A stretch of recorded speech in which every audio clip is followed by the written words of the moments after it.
Sektora Zêran jî şer û pevçûnên li Rojhilata Navîn zirarek mezin dibîne.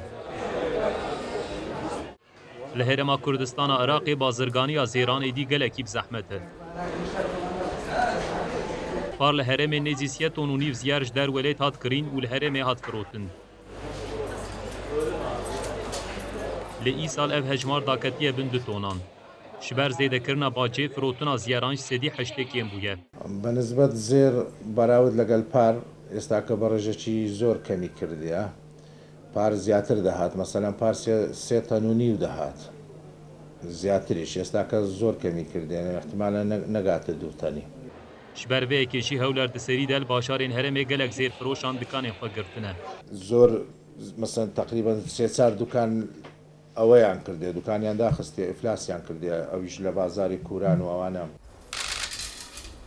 Bahayê Zêran li ser kesên ku nidizewicin jî tesîreke neyînî kir.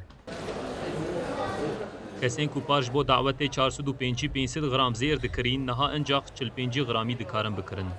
وەختی پێش ئەو وەزعە ئەو هاالەی لێبێتن مەسەلەن بووک و زاوەداتن نزیکەی 100 مسقال 90 مسقال زیاتر ئەو هاالە زێریان دروست دەکرد ئێستا کە نیوەش کەمتر بووە.